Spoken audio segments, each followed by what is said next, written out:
الله.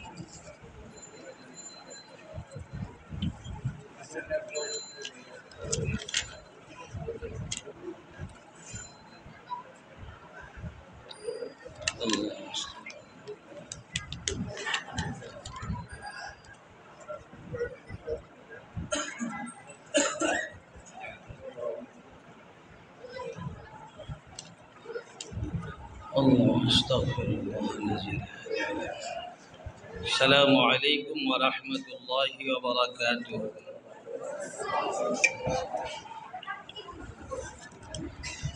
একটু সালামের জবাব আমরা একটু জোরে দেব। আসসালামু আলাইকুম ওয়া রাহমাতুল্লাহি ওয়া বারাকাতুহু।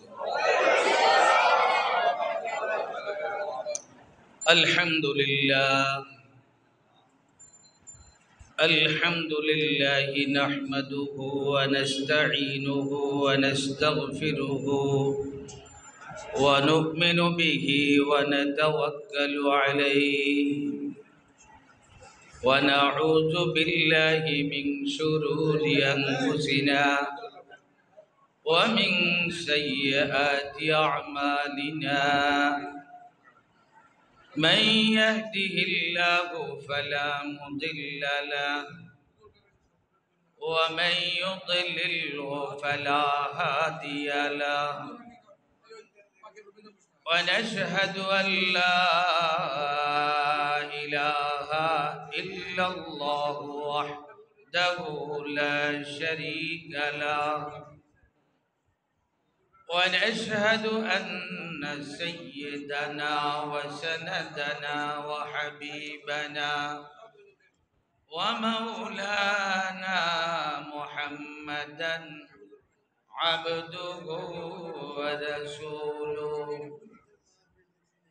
صلى الله تعالى عليه وعلى آله وأصحابه وبارك وسلم تسليما كثيرا كثيرا. أما بعد فأعوذ بالله من الشيطان الرجيم. بسم الله الرحمن الرحيم. يرفع الله الذين آمنوا منكم والذين أوتوا العلم درجات. وقال تعالى يؤتي الحكمة من يشاء ومن يؤت الحكمة فقد أوتي خيرا كثيرا. وقال رسول الله صلى الله عليه وسلم فضل العالم على العابد كفضل القمر على سائر الكواكب. وفي رواية كفضل أدناكم كفضلي على أدناكم أو كما قال رسول الله صلى الله عليه وسلم. آمنت بالله صدق الله مولانا العظيم وصدق رسوله النبي الكريم ونحن على ذلك من الشاهدين والشاكرين والحمد لله رب العالمين. সকলেই মহব্বতের সাথে দুরূদ ইব্রাহিমী পড়ি, যে দুরূদ আমরা নামাজে পড়ি। اللهم صل على محمد وعلى آل محمد كما صليت على إبراهيم وعلى آل إبراهيم إنك حميد مجيد اللهم بارك على محمد وعلى آل محمد كما باركت على إبراهيم وعلى آل إبراهيم إنك حميد مجيد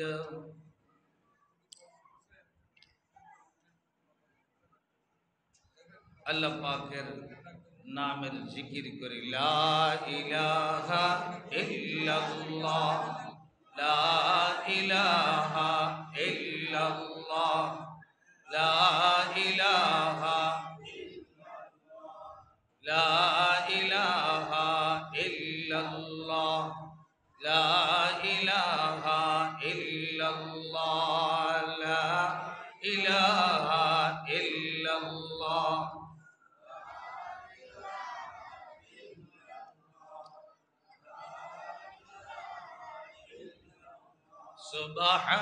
Subhanallah, Subhanallah, Subhanallah, Subhanallah. Alhamdulillah, Alhamdulillah. La ilaha illallah, la Subhanallah, Alhamdulillah, la ilaha illallah, Subhanallah, Alhamdulillah, la ilaha illallah, Subhanallah, Alhamdulillah, la ilaha illallah, Subhanallah, Alhamdulillah, la ilaha illallah, Subhanallah, Alhamdulillah, la ilaha illallah, Subhanallah, Alhamdulillah, la ilaha illallah, Subhanallah, Alhamdulillah, la ilaha illallah, Allahu Akbar, Allahu Akbar, Allahu Akbar, Allahu Akbar, Allahu Akbar, Allahu Akbar, Subhanallah, Alhamdulillah, la ilaha illallah, Allahu Akbar.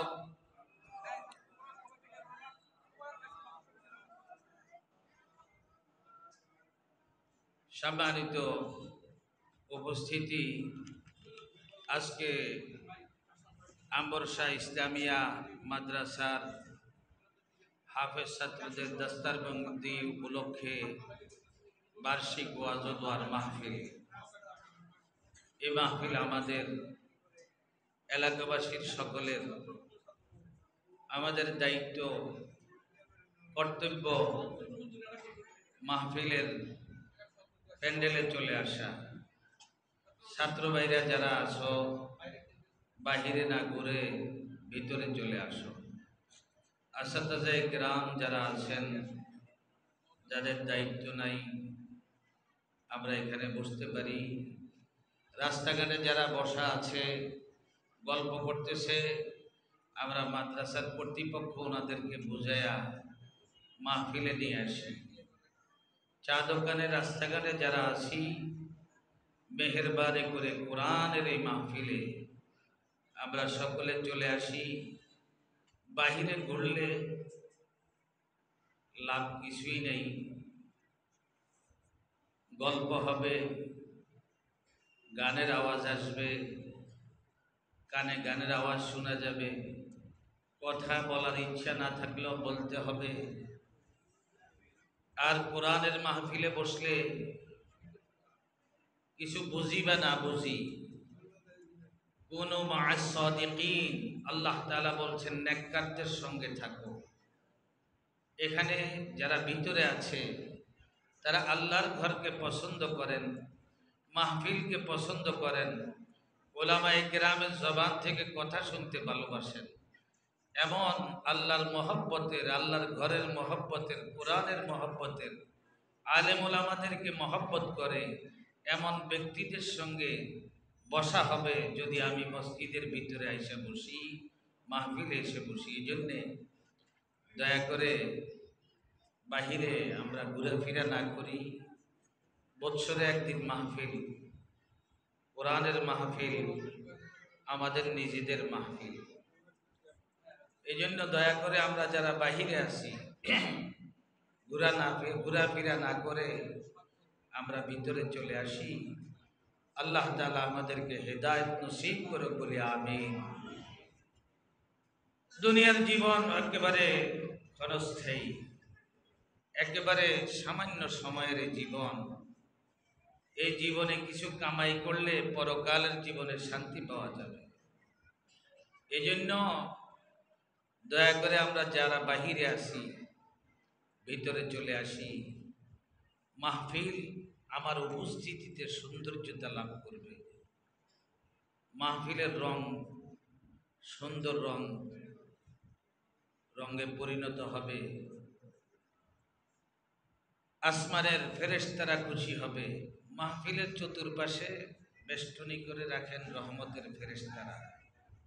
প্রথম জামাত আসার পরে দ্বিতীয় জামাত যখন জায়গা না পায়, প্রথম কাতারের মুসল্লি ফেরেশতাদের কাঁধের উপরে, এরপরের জামাত তাদের কাঁধের উপরে, এই করে করে করে আসমান পর্যন্ত পুরা মাহফিলটা রহমতের ফেরেশতাদের বেষ্টনীর মধ্যে থাকে। তো মাহফিলের ভিতরে আমরা যারা আছি আমরা এই কথা বিশ্বাস করতে পারি, যতক্ষণ এখানে আমরা থাকব আল্লাহর রহমতের ফেরেশতাদের বেষ্টনীর মধ্যে আছি। এবং ক্যামেরা বন্দী হয়ে যাচ্ছে এই মাহফিলকে কারা ভালোবেসেছে, এই মাহফিলে কারা বসেছে, এই মাহফিলের শ্রোতা কারা, এই সব কিছু রেকর্ড হয়ে যাচ্ছে। আল্লাহ তাআলা আপনার মনের ইচ্ছাটা যেমন, ইখলাসটা যেমন, নিয়তটা যেমন, সে নিয়তের হিসাবে আমল নামায় আল্লাহ তাআলা সওয়াব লিখবেন। কারো কম কারো বেশ। এই বেশ আর কম, অল্প আর বেশি, এটা হবে নিয়তের উপরে। আমরা যে এখানে বসেছি যার নিয়তটা যেমন হবে সে নিয়ত হিসাবে আল্লাহ তাআলা প্রতিদান দান করবেন, সওয়াব দান করবেন। কোরআনের মাহফিল, কোরআন কার কিতাব? আল্লাহর কিতাব। এই কোরআন কার কিতাব? আল্লাহর কিতাব। সকলে বলি এই কোরআন কার কিতাব? আল্লাহ তাআলার কিতাব। এটা হলো মহাবিশ্বের বিষয়। মহাবিশ্বের মধ্যে এটাই হলো বিষয়। এটা হলো সর্বশেষ নবী, শ্রেষ্ঠ নবী মুহাম্মদুর রাসূলুল্লাহ সাল্লাল্লাহু আলাইহি ওয়াসাল্লামের হাজার হাজার মুআজিজার মধ্যে শ্রেষ্ঠ মুআজিজা হলো পবিত্র কোরআনে কারীম। সুবহানাল্লাহ। হযরতে মূসা আলাইহিস সালাতু ওয়াস সালামকে আল্লাহ তাআলা মুআজিজা দান করেছেন। তিনি যখন হাতের লাঠিকে ছেড়ে দিতেন, লাঠি কি হয়ে যেত? লাঠি কি হয়ে যেত? সাপ হয়ে যেত। হযরতে মূসা আলাইহিস সালাতু ওয়াস সালাম যখন ইন্তেকাল করলেন, লাঠি দুনিয়াতে রয়ে গেল। এই লাঠিকে আর কেউ ছাড়লে, নাড়াছড়া করলে, হুকুম করলে ওই লাঠি আর কি হয় না? সাপ হয় না। হযরতে মূসা আলাইহিস সালাতু ওয়াস সালাম কালিমুল্লাহ, আল্লাহর পয়গম্বর। আল্লাহ তাআলা মুআজিজা দিয়েছেন লাঠি যখন ছেড়ে দিতেন এটা সাপে পরিণত হতো। ভ্রান্ত মিথ্যা মন্ত্র তন্ত্র দিয়ে যত জাদু মোকাবেলার জন্য পেশ করত। হযরত মূসা কালিমুল্লাহ আল্লাহর নাম নিয়ে লাঠি ছেড়ে দিলে সমস্ত জাদু গিলে ফেলত। কিন্তু মূসা কালিমুল্লাহর ইন্তেকালের সঙ্গে সঙ্গে তার মুআজিজা শেষ হয়ে গেছে। হযরত দাউদ আলাইহিস সালাতু ওয়াস সালাম ইনি কি আল্লাহর পয়গম্বর। হযরত দাউদ আলাইহিস সালাম আল্লাহ তাআলার কি ছিলেন? পয়গম্বর ছিলেন। দাউদ আলাইহিস সালাতু ওয়াস সালাম জবুর কিতাব পেয়েছেন। উনি ওই কিতাব যখন তেলাওয়াত করতেন আকাশের পাখিরা, দাউদ আলাইহিস সালাতু ওয়াস সালামের কণ্ঠ অনেক মিষ্টি ছিল, অনেক সুন্দর ছিল, পাখিরা তার তেলাওয়াত জবুরের তেলাওয়াত শুনতেন। হযরত দাউদ আলাইহিস সালাতু ওয়াস সালামকে আল্লাহ তাআলা মুআজিজা দিয়েছেন, আগুন দিয়ে গলাইতে হতো না, তিনি হাতে লোহাকে টিপা দিলে এটা গলে যেত। উনি ওনার ভাবে অস্ত্র বানায় নিতে পারতেন। এই লোহাকে নরম করা, ব্যবহার করা, আগুনবিহীন কোনো রকমের পরিশ্রম ব্যতীত শুধু হাত দিয়ে এই লোহাকে গলায়া ফেলতেন। এই মুআজিজা দাউদ আলাইহিস সালাতু ওয়াস সালাম কে দিয়েছেন? আল্লাহ। তিনি যখন ইন্তেকাল করলেন তার এই মুআজিজা খতম হয়ে গেছে, এটার বাকি থেকে নেই। হযরত সুলাইমান আলাইহিস সালাতু ওয়াস সালামকে মুআজিজা দিয়েছেন, ওয়ালি সুলাইমান আর-রিহা গুদুহা শাহর ওয়া রাওয়াহুহা শাহর ওয়া আসালনা লাহু আইনাল কিত। সকালে 1 মাসের রাস্তা, আবার সন্ধ্যায় 1 মাসের রাস্তা, ইঞ্জিল বিহীন তখ্ত ওনার গদি, এটা আল্লাহ তাআলার হুকুমে সকালে 1 মাসের রাস্তা, আবার বিকেলে 1 মাসের রাস্তা, ইঞ্জিল বিহীন উড়োজাহাজের মতো এটাকে বাহন হিসাবে ব্যবহার করার তৌফিক মুআজিজা কে দান করছেন? আল্লাহ তাআলা। কাকে দান করছেন? হযরত সুলাইমান আলাইহিস সালাতু ওয়াস সালাম। এরপরে হযরত ঈসা আলাইহিস সালাতু ওয়াস সালাম, আল্লাহ তাআলা উনি নিজেই মুআজিজা। বাবা নাই, মরিয়মের ঘর থেকে আল্লাহ তাআলা হযরত ঈসা আলাইহিস সালাতু ওয়াস সালামকে আল্লাহ তাআলার কুদরত ক্ষমতা হিসাবে আল্লাহ তাআলা ঈসা আলাইহিস সালাতু ওয়াস সালামকে দুনিয়াতে মানুষের সামনে আল্লাহর কুদরত আল্লাহ তাআলা প্রকাশ করেছেন। হযরত ঈসা আলাইহিস সালাতু ওয়াস সালামকে আল্লাহ তাআলা মুআজিজা দিয়েছেন। অন্ধ ব্যক্তির চোখের উপরে হাত রাখলে অন্ধ কি হয়ে যেত? ভালো হয়ে যেত। চোখে দেখার যোগ্যতা ফিরে আসতো, দেখার যোগ্যতা তৈরি হয়ে যেত। এটা হযরতে ঈসা আলাইহিস সালাতু ওয়াস সালামের মুআজিজা। তার হাতের মধ্যে এই কুদরত শক্তি কে দান করেছেন? এরপরে কুষ্ঠরোগী হযরতে ঈসা আলাইহিস সালাতু ওয়াস সালাম মোসা দিলে, দোয়া দিলে কি হয়ে যেত? সুস্থ হয়ে যেত। হযরতে ঈসা আলাইহিস সালাতু ওয়াস সালামকে আরেকটা মুআজিজা দিয়েছেন। হযরতে ঈসা আলাইহিস সালাতু ওয়াস সালাম কবরস্থানে গিয়ে মৃত ব্যক্তিকে কুম বিইজনিল্লাহ বললে কি হয়ে যেত? আল্লাহর হুকুমে মৃত ব্যক্তি দাঁড়িয়ে যেত, জিন্দা হয়ে যেত। তো এই মূসা কালিমুল্লাহর মুআজিজা, হযরতে দাউদ, হযরতে সুলাইমান, হযরতে ঈসা আলাইহিস সালাতু ওয়াস সালামকে যে মুআজিজাগুলি দিয়েছেন, সকল পয়গম্বরের মুআজিজা যখন তারা দুনিয়া থেকে ইন্তেকাল করে গেলেন, বিদায় হয়ে গেলেন, তাদের মুআজিজাও খতম হয়ে গেছে। আমাদের নবী, শ্রেষ্ঠ নবী, রহমতের নবী,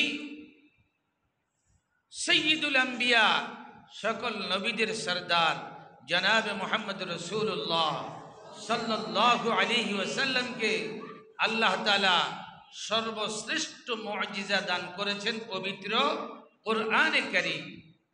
এই কোরআনে কারীম আল্লাহ রসুল দুনিয়া থেকে বিদায় হয়ে যাওয়ার পরেও এই কোরআনে কারীম মুজিজা হিসাবে বিগত দিনেও ছিল, এখনো আছে, কিয়ামত পর্যন্ত, এমনকি হাসরে ফুলসিরাতে সকল জায়গায় কোরআনে কারীম তার মুজিজ, তার ক্ষমতা, আল্লাহ তাআলা তার হাবিবকে যেটা দিয়েছেন সেটা বিদ্যমান থাকবে, এখনো আছে। বলেন সুবহানাল্লাহ। তাহলে পয়গম্বরদের বিদায়ের সাথে সাথে তাদের মুজিজাও বিদায়। আর সর্বশেষ নবীর মুজিজা কোরআনে কারীম, সেটা আগে যেমন এখনো তেমন, এবং বাকি জিন্দেগি কিয়ামত পর্যন্ত থাকবে তেমন। সুবহানাল্লাহ। সেই কোরআনে কারীমকে যারা হেফজ করেছে তাদেরকে সম্মাননার পাগড়ি দেওয়া হবে আজকে। এটা এলাকাবাসীর জন্যে গৌরবের, আনন্দের, কি বলেন, আনন্দের না? এই জন্যে আমরা যারা বাহিরে আছি, মেহেরবানি করে কোরআনের এই মাহফিল, কোরআন অত্যন্ত ক্ষমতাধর। আল্লাহ তাআলা কোরআনকে অনেক ক্ষমতা, কোরআনের মধ্যে অনেক বরকত আল্লাহ তাআলা দান করছেন। এই কোরআনে কারীম শুধু জায়নামাজে দাঁড়িয়ে নামাজের মধ্যে তেলাওয়াতের জন্য, ঝাড়ফুঁকের জন্য নয়, বরঞ্চ কোরআনে কারীম একটা মানুষ দুনিয়াতে আসার পর আবার জান্নাতে পৌঁছা পর্যন্ত প্রতিটি কদমে কদমে এই কোরআনে কারীম প্রতিটা বান্দার জন্যে, গোলামের জন্যে, নেককারের জন্যে এটা পাথেয়, এটা সুপারিশকারী, এটা নাজাতের উসিলা, এটা জান্নাতে যাওয়ার উসিলা হিসাবে আল্লাহ তাআলা এটাকে মর্যাদা দান করছেন। সুবহানাল্লাহ। পবিত্র কোরআনে কারীম আল্লাহ রসুলের মুজিজা, আমাদের জন্য রহমত। কোরআনে কারীমের সঙ্গে মোকাবেলা করেছেন যুগে যুগে, কোরআনের একটা ভুলও ধরতে পারে নাই। কোরআনে কারীম বিসমিল্লাহ দিয়া শুরু, আর মিনাল জিন্নাতি ওয়ান নাস সিন দিয়া শেষ।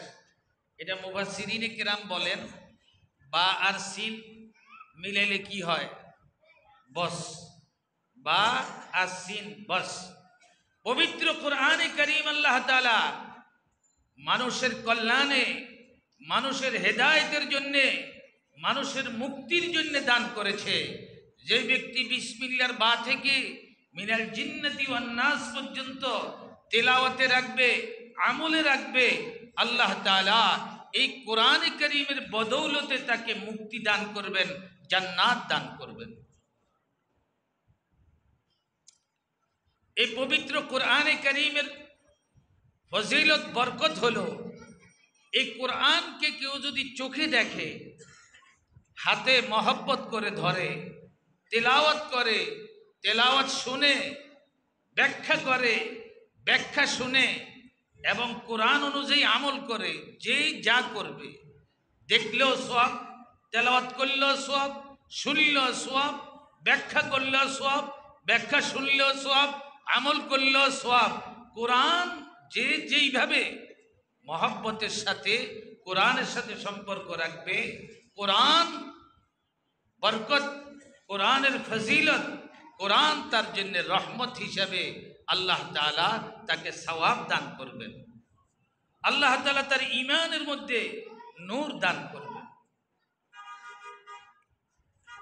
পবিত্র কোরআনে কারীম,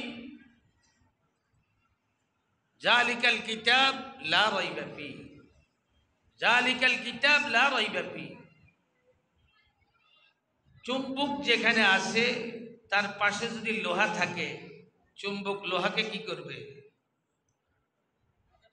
চুম্বক যদি লোহার আশপাশে থাকে তাহলে লোহা কি বসে থাকতে পারবে? না লোহা চুম্বকের দিকে যাবে? যাবে। কোরআনে কারীম আল্লাহ তাআলার এমন বরকতি কিতাব, এই কোরআনে কারীম যেখানেই থাকবে আল্লাহ তাআলার রহমত সেখানে আসবে। কোরআনে কারীম যেখানে থাকবে, আমার আমলে আছে, আমার প্রতি রহমত নাজিল হবে। আমার তেলাওয়াতে আছে, আল্লাহর রহমত আমার দিকে আসবে। কোরআনের উপরে আমার আমল আছে, আমলের বরকতে আল্লাহ তাআলার রহমত আমার দিকে আসবে। ইন হাযা ইল্লা সিহরুন ইউসার। কোরআনে কারীম যেখানেই আসে, কোরআনের সাথে যে সম্পর্ক রাখবে তার মধ্যে কোরআনের প্রভাব পড়বেই। এই জন্য কাফের বেঈমানেরা বলে লা তাসমাউ লিহাযাল কুরআন ওয়ালগাউ ফীহি লাআল্লাকুম তাগলিবুন। কোরআন যদি তেলাওয়াত হয় কোথাও, তোমরা কোরআন শুনো না। কেন? ইন হাযা ইল্লা সিহরুন ইউসার। এটা যেখানে তেলাওয়াত করবে, কোরআন যেখানে যাবে, কোরআনের একটা প্রভাব সেখানে পড়বেই। কোরআন রহমতকে টানে না, শুধু মানুষের মনকেও টানে। যার কারণে আবু জেহেল, আখনাস ইবনে শুরাইক, আবু সুফিয়ান সকলেই বড় বড় লিডার, দিনভর বলে লা তাসমাউ লিহাযাল কুরআন, কোরআন শুনবা না। কোরআন যেখানে তেলাওয়াত হবে সেখানে গন্ডগোল লাগাই দিবা, হইচই লাগাই দিবা, যাতে করে তেলাওয়াত বন্ধ হয়ে যায়। কারণ এই তেলাওয়াত যেখানে চলবে সেখানে রহমতের, বরকতের, হেদায়েত, মুহাম্মদের মিশন সাকসেস হবে। কারণ ইন হাযা ইল্লা সিহরুন ইউসার, এটা এমন একটা কিতাব, এটা তেলাওয়াত এমন, এটার মধ্যে প্রভাব, এটা পড়লেই প্রভাব পড়ে। যারা নিষেধ করে তাদের নিজের মধ্যেই প্রভাব পড়ে। যার কারণে কিতাবের মধ্যে আছে, আল্লাহ রসুল জনাব মুহাম্মদুর রাসূলুল্লাহ সাল্লাল্লাহু আলাইহি ওয়াসাল্লাম দিনভর দিনের দাওয়াত দিতেন, রাত্রিবেলা শেষ রাত্রিতে তাহাজ্জুদের নামাজ আদায় করতেন এবং তাহাজ্জুদের নামাজে পবিত্র কোরআনে কারীম তেলাওয়াত করতেন। তো কোরআনে কারীমের তেলাওয়াতের মধ্যে এত মধু, আবু সুফিয়ান, আখনাস ইবনে শুরাইক সহ বড় বড় লিডারেরা দিনভর মানুষকে কোরআনের বিরুদ্ধে বলতো, কিন্তু রাতের অন্ধকারে মুহাম্মদ যে তেলাওয়াত করে এটা মধুর, এটা অনেক পছন্দের। যার কারণে নীরবে অন্ধকারে গিয়ে মুহাম্মদ ভিতরে তেলাওয়াত করে আর তারা বাহিরে বৈশা বৈশা দাঁড়ায়া দাঁড়াইয়া কোরআনে কারীমের তেলাওয়াত শুনে, আর তেলাওয়াতের মধ্যে যে মধু, যে স্বাদ, সেটা তারা সংগ্রহ করে, অনুভব করে। তেলাওয়াত শুনতে শুনতে ভোরের আলো চলে আসলো, একে অপরকে দেখে লেগেছে। আবু জেহেল আবু সুফিয়ানকে দেখে, আবু সুফিয়ান আবু আখনাস ইবনে শুরাইককে দেখে। এখন বলে কি ব্যাপার, দিনভর তো বিরোধিতা করো, এখন যে আবার রাত্রে আইসা এখানে তেলাওয়াত শুনতেছ? বলে তেলাওয়াত তো শুনি না, আসলে দেখতে আসছি কে কে তোমরা নীরবে কেউ কেউ আসো কিনা, এই পাহারাদারি করার জন্য আসছো, পাহারাদারির জন্য আসছি। আবার পরের দিনও একই অবস্থা, পরের দিনও একই অবস্থা। এখন বলে যে পাহারা দিতে আসছো না আসলে স্বাদ লাগে দিয়ে আসছো? আসলে বাস্তব কথা, খুবই মজা লাগে, স্বাদ লাগে। তাহলে বিরোধিতা করার দরকার কি? বিরোধিতা করার দরকার কি? আসো আমরা সকলেই মিলে যাই। বলে যে না, সমস্যা আছে। কি সমস্যা? সে এক গোত্রের, আমরা আরেক গোত্রের, সে এক পরিবারের, আমরা আরেক পরিবারের। এখন যদি তাকে মেনে নেই তাহলে প্রচার হবে যে শেষ পর্যন্ত আমরা মুহাম্মদের কাছে নথি স্বীকার করেছি, মুহাম্মদকে লিডার মেনে নিয়েছি। এটা কি করে সম্ভব? এটা হতে পারে না। তাহলে পবিত্র কোরআন যে মুজিজ, আল্লাহ রসুলের মুজিজা, এটা যে সত্য কিতাব, এটা তারাও জানতো, তারাও নীরবে স্বীকার করত, কিন্তু হেদায়েত নসিবে না থাকার কারণে তারা ঈমান আনতে সক্ষম হয়নি। হযরতে আবু সুফিয়ান পরবর্তীতে কালেমা পড়ছেন, সাহাবীর মর্যাদা পেয়েছেন। আখনাস ইবনে শুরাইক, আবু জেহেল, তারা ঈমান আনতে পারেনি। এখন এই পবিত্র কোরআনে কারীম আমার আপনার সহি শুদ্ধভাবে তেলাওয়াত করা, সহিশুদ্ধভাবে তেলাওয়াত করতে পারা, এটা আমার আপনার আল্লাহর পক্ষ থেকে ঈমানের দাবি। একজন ঈমানদার সহিশুদ্ধ কোরআনে কারীম তেলাওয়াত করতে পারতে হবে, এটাই হলো আল্লাহর বিধান। সুবিধা আছে, পবিত্র কোরআন শিখতে পারি, কিন্তু আমি শিখি না, কাল কিয়ামতের ময়দানে আল্লাহ পাকের দরবারে জবাব দিতে হবে কিনা? কি বলেন, জবাব দিতে হবে না? এই জন্য মুহতারাম, আল্লাহ তাআলা সুযোগ যদি পাই, সুযোগ বাহির করে নিয়া সহিশুদ্ধ কোরআনে কারীমের তেলাওয়াত আমাকে আপনাকে শিখতে হবে, আমার সন্তানকে শিক্ষা দিতে হবে, আমার নাতিপুতিকে শিক্ষা দিতে হবে, আমার খানদানের সকলকে সহিশুদ্ধ কোরআনে কারীম তেলাওয়াত শিখাইতে হবে। যদি না শিখাই, কাল কিয়ামতের ময়দানে আল্লাহ পাকের দরবারে অপরাধী থাকতে হবে। কোরআনে কারীমের এই মাদ্রাসা, এটাকে সুন্দরভাবে যাতে চলে, ছেলেদের খাওয়া দাওয়া, বরণ পোষণ সব কিছু, এটা দেখা দেখির দায়িত্ব হলো প্রতিটি মুসলমানের ঈমানি দায়িত্ব। আল্লাহ রসুল জনাবে মুহাম্মদ রাসূলুল্লাহ সাল্লাল্লাহু আলাইহি ওয়াসাল্লাম বলেছেন, যার সঙ্গে যার ভালোবাসা তার সঙ্গে তার হাসর, যার সঙ্গে যার ভালোবাসা তার সঙ্গে তার হাসর। আল্লাহ তাআলা যারা আল্লাহর ওলিদের সঙ্গে সম্পর্ক রাখবে, আলেম উলামাদের সঙ্গে সম্পর্ক রাখবে, হাফেজে কোরআনদের সাথে সম্পর্ক রাখবে, কাল কিয়ামতের ময়দানে আউলিয়া কেরামের সঙ্গে, আলেমের সঙ্গে, হাফেজে কোরআনের সঙ্গে তার হাসর কবুল করবে। পবিত্র কোরআনে কারীম সর্বশ্রেষ্ঠ নবী মুহাম্মদ রাসূলুল্লাহ সাল্লাল্লাহু আলাইহি ওয়াসাল্লামের উপরে নাযিল হয়েছে। এটা আল্লাহর নবীর জন্য মুআজিজা, আমার আপনার জন্য হেদায়েত গ্রন্থ, ইবাদত গ্রন্থ নয়, হেদায়েত গ্রন্থ। এই কিতাব দেখলেও সওয়াব, তেলাওয়াত করলেও সওয়াব।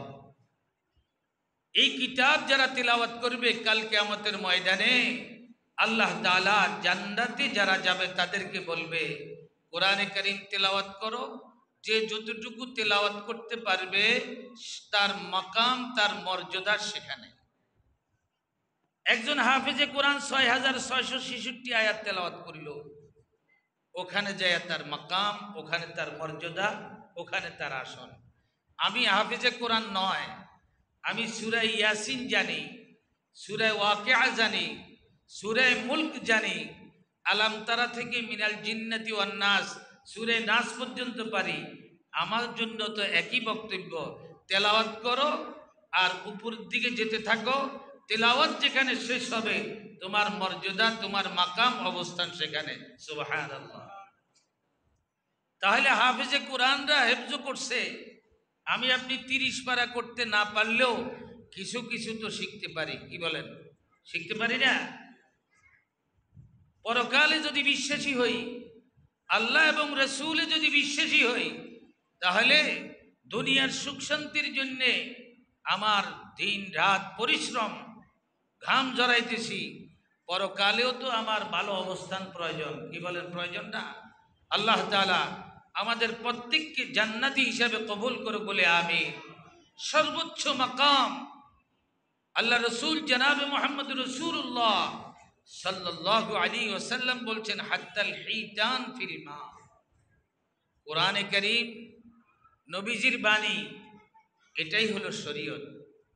কোরআনে কারীম নবী করিম সাল্লাল্লাহু আলাইহি ওয়াসাল্লামের বাণী, এটাই হলো শরীয়ত।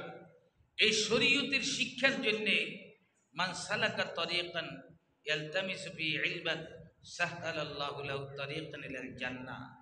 যে ব্যক্তি ইলমে দ্বীন শিক্ষার জন্য ঘর থেকে বাইর হবে, আল্লাহ তাআলা তার জন্য জান্নাতের রাস্তা সহজ করে দিবেন। যারা কোরআন শিখে, মাসনা মাসাইল শিখে, ইলমে দ্বীন শিখে, তারা কুল জাহানের জন্য, সমস্ত মাখলুকাতের জন্য রহমত।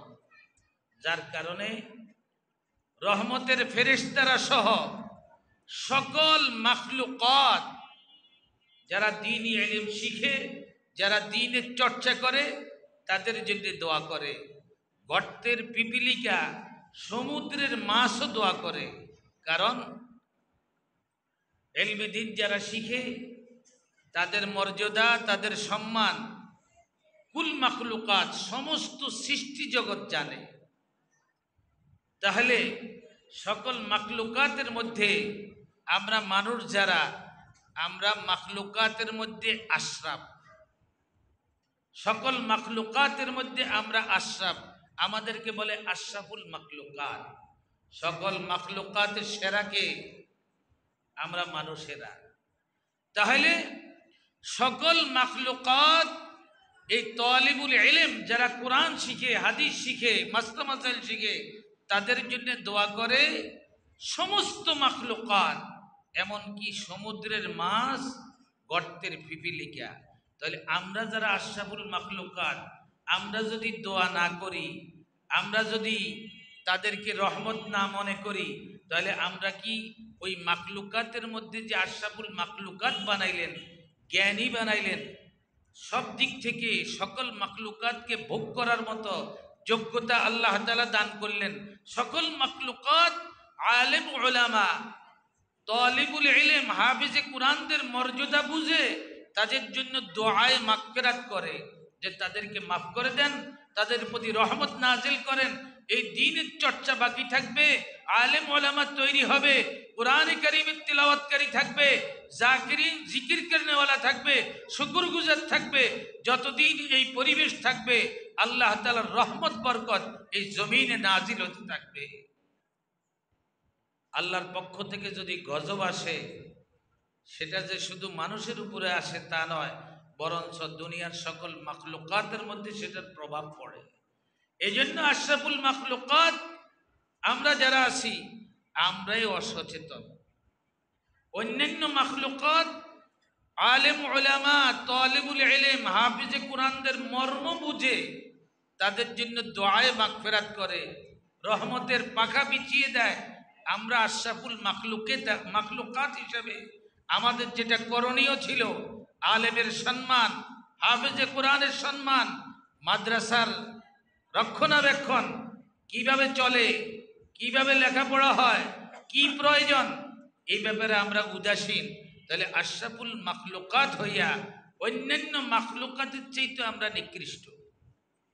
যারা করে তারা তো ভালো, তারা তো ভালোর সঙ্গেই আছে, তাদের হাসর ভালোর সঙ্গে হবে। এই জন্য কোরআনে কারীমে ওয়ালাকাদ কাররামনা বনি আদম, বনি আদমকে আল্লাহ তাআলা সম্মানিত করেছেন, আশরাফুল মাখলুকাত বানাইছেন।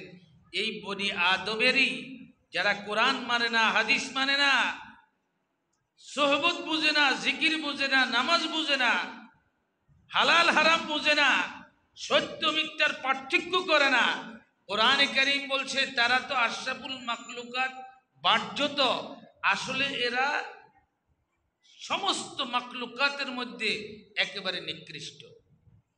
পবিত্র কোরআনে কারীমে আল্লাহ তাআলা বলেন, ওয়ালাকাদ যারানা লিজাহান্নামা কাসীরাম মিনাল জিন্নি ওয়াল ইনস লাহুম কুলুবুল লা ইয়াফকাহুনা বিহা ওয়া লাহুম আ'য়ুনুন লা ইউবসিরুনা বিহা ওয়া লাহুম আযানুন লা ইয়াসমাউনা বিহা উলাইকা কাল আনআম বাল হুম আদাল। অন্তর দিয়েছি, কান দিয়েছি, চোখ দিয়েছি, সব কিছুই দিয়েছি। দুনিয়ার সব কিছু বুঝে, দিন শরীয়ত বুঝে না, কোরআন বুঝে না, সুন্নাহ বুঝে না, মসজিদ বুঝে না, মাদ্রাসা বুঝে না, সুন্নত বুঝে না, জায়েজ না জায়েজ, হালাল হারাম বুঝে না, সুদ ঘুষ বুঝে না, পর্দা বুঝে না, হালাল হারামের হিসাব করে না। এরা হলো উলাইকা কাল আনআম। আল্লাহ প্রশংসাও করছে যারা এই ধরনের উদাসীন থাকে দিন শরীয়তের ব্যাপারে, কাল আনআম বলছেন এরা হলো চতুষ্পদ জন্তুর মতো, বাল হুম আদল, চতুষ্পদ জন্তুর চাইতেও নিকৃষ্ট। আমাকে হায়াত দিলেন, রিজিক দিলেন, সম্মান দিলেন, সব কিছু দিলেন, জীবন যৌবন দিলেন, জ্ঞান বুদ্ধি দিলেন। আমি তো সারা জীবন দিনের 24 ঘন্টার প্রতিটা মুহূর্ত যদি সেজদায় পড়ে থাকি, আল্লাহ তাআলার এত এত নেয়ামত ভোগ করতেছি, শুকর আদায় করে শেষ করা যাবে না। যার যেই অঙ্গ হানি হয়েছে সে বুঝে যে এই অঙ্গটার দাম কত ছিল, এটা থাকতে আমি কত ভালো ছিলাম। অনেকে কানে শুনে না, কথা বলতে পারে না, অনেকের দাঁত নাই, অনেকের হজম হয় না, অনেকের ঘুম হয় না, অনেকের মাথা এলোমেলো, জ্ঞান নাই, বুদ্ধি নাই, স্মরণ শক্তি থাকে না। তারা দুনিয়ার মানুষের কাছে বলে অথর্ব, অযোগ্য, বেকার, প্রয়োজন নাই, মরে না কা। আর আপনাকে আল্লাহ তাআলা এত এত নেয়ামত দান করেছেন, আপনাকে মরে না বলার সুযোগ নেই, বরঞ্চ আপনাকে ইজ্জত সম্মান দাপট সব দিক থেকে এত ভালো রেখেছেন যে কেউ আপনার থেকে সুবিধা নিব কি, সকল সুযোগ সুবিধা গ্রহণ করার যোগ্যতা আল্লাহ তাআলা আপনাকে দান করেছেন। বিনিময়ে আপনি কি করলেন? শুকর আদায় তো নাই, গোলামি তো নাই, বরঞ্চ কোরআন সুন্নাহর বিরোধিতা করছি। মাদ্রাসার আলেম ওলামাদেরকে, তালিবুল ইলমদেরকে বাঁকা চোখে দেখতেছি। এটা বেঈমানি, এটা নিমক হারামি, এটা কোরআনের সঙ্গে বেয়াদবি, এটা নবী করিম সাল্লাল্লাহু আলাইহি ওয়াসাল্লামের শানে বেয়াদবি। আল্লাহর হাবিব জনাবে মুহাম্মদুর রাসূলুল্লাহ সাল্লাল্লাহু আলাইহি ওয়াসাল্লাম বলছেন, ফজলুল আলিমি আলাল আবিদি, একজন আলেমের মর্যাদা একজন সাধারণ মানুষের তুলনায় কেমন? হাজার হাজার তারকা আর একটা চাঁদ, হাজার হাজার তারকা আর একটা চাঁদ। এই চাঁদ তারকাগুলির সামনে দামি না মূল্যহীন?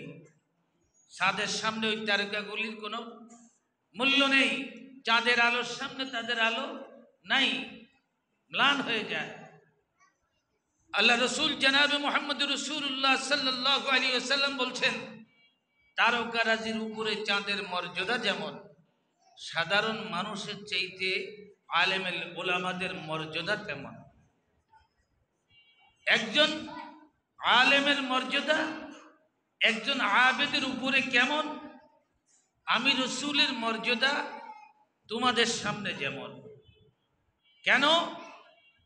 ওলামায়ে কেরাম কোরআন সুন্নাহর কথা বলে, জান্নাতের কথা বলে, মানুষকে জাহান্নাম থেকে বেঁচে জান্নাতে যাওয়ার পরামর্শ দান করেন। আল্লাহর হাবিব জনাবে মুহাম্মদুর রাসূলুল্লাহ সাল্লাল্লাহু আলাইহি ওয়াসাল্লাম সর্বশেষ নবী, শেষ নবী, আর কোন নবী দুনিয়াতে আগমন করবে না। সর্বশেষ নবী, শ্রেষ্ঠ নবী মুহাম্মদুর রাসূলুল্লাহ সাল্লাল্লাহু আলাইহি ওয়াসাল্লামের আমরা উম্মত। আল্লাহ তাআলা আমাদেরকে শেষ নবীর উম্মত হিসেবে কবুল করেছেন বলে আলহামদুলিল্লাহ। আল্লাহ রসুল সাল্লাল্লাহু আলাইহি ওয়াসাল্লাম বলছেন, শেষ যুগের ওলামায়ে কেরামের মর্যাদা কেমন? কাআম্বিয়ায়ে বনি ইসরাইল, বনি ইসরাইলের নবীদের যেই মর্যাদা, শেষ নবীর উম্মতের ওলামায়ে কেরাম যারা, তাদের মর্যাদা তেমন। সুবহানাল্লাহ বিহামদিহি। এখন এক ব্যক্তি স্বপ্নে দেখলেন যে আল্লাহ রসুল জনাবে মুহাম্মদুর রাসূলুল্লাহ সাল্লাল্লাহু আলাইহি ওয়াসাল্লাম একটা স্টেজে বসা, ডান দিকে এই উম্মতের হযরতে উলামায়ে কেরাম, বাম দিকে বনি ইসরাইলের অনেকগুলি নবী। এই ডান পাশে ওলামায়ে উম্মত, শেষ নবীর উম্মতের উলামায়ে কেরামের মধ্য হতে মধ্যযুগীয় একজন বড় আলেম ইমাম গাজালি রহমতুল্লাহ আলাইহি। এইদিকে বনি ইসরাইলের নবীদের মধ্য হতে অন্যান্য নবীর মাঝে হজরতে মূসা আলাইহিস সালাতু ওয়াস সালামও আছেন।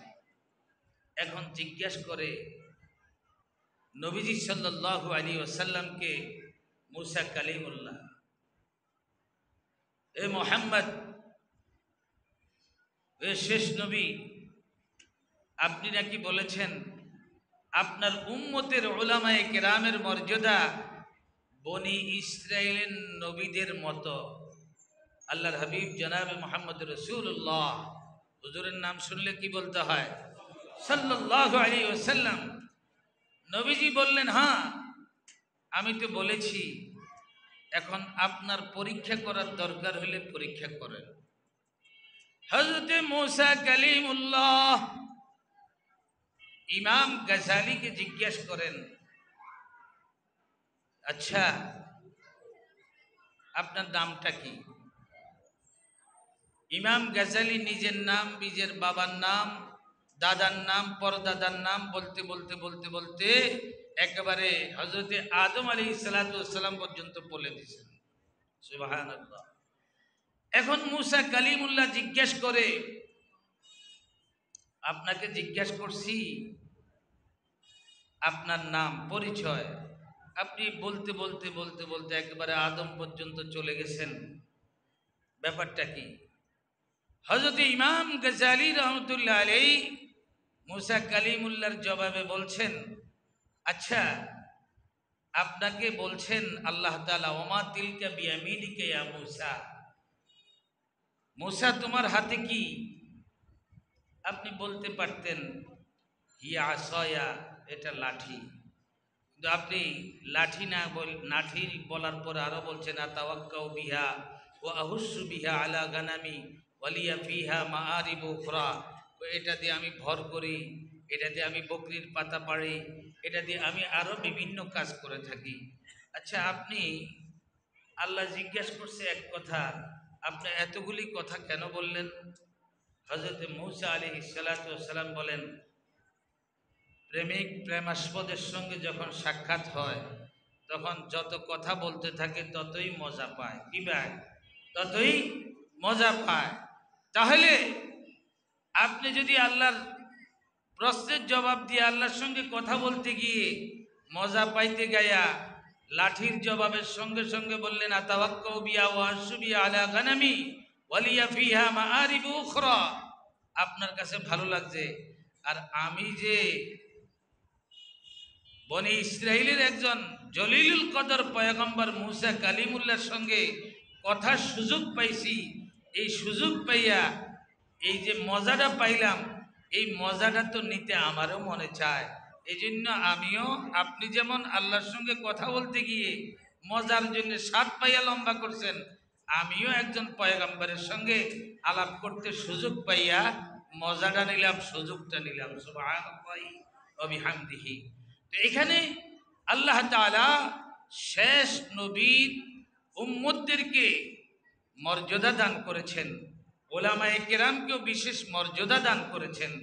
এই হযরতে উলামায়ে কেরাম দুনিয়ার সকল মাখলুকাতের জন্যে, আমরা যারা সাধারণ মানুষ আছি আমাদের জন্য উলামায়ে কেরাম হলেন রহমত। উলামায়ে কেরাম হলেন আমাদের জন্য রহমত। এক সময়ে আলেম ওলামার অভাবে সারাদিন বিকাল পর্যন্ত অপেক্ষা করতে হইতো পশু জবাই করার জন্য। ইমাম সাহেব আর মুয়াজ্জিন সাহেব পুরা এলাকায় ঘুরে ঘুরে কোরবানির পশু জবাই করতে হইতো। আল্লাহ তাআলা বাংলাদেশের মানুষের মন ভালো, কোরআনের জন্য পাগল, মহল্লায় মহল্লায় মাদ্রাসা যে প্রতিষ্ঠা হচ্ছে, ওলামায়ে কেরাম যে করছেন, ওলামায়ে কেরামের একার দ্বারাই তো সম্ভব নয়। বাংলাদেশের সাধারণ মুসল্লিয়ানে কেরাম, মুসলমানদের সার্বিক সহযোগিতার বরকতে এই মাদ্রাসাগুলি প্রতিষ্ঠা করা সম্ভব হচ্ছে। আল্লাহ তাআলা বাংলাদেশের জমিনকে কোরআনের জন্যে, ইসলামের খেদমতের জন্যে কবুল করছেন, বলি আলহামদুলিল্লাহ। অনেকে বিরক্ত হয়, মহল্লায় মহল্লায় এত মাদ্রাসা।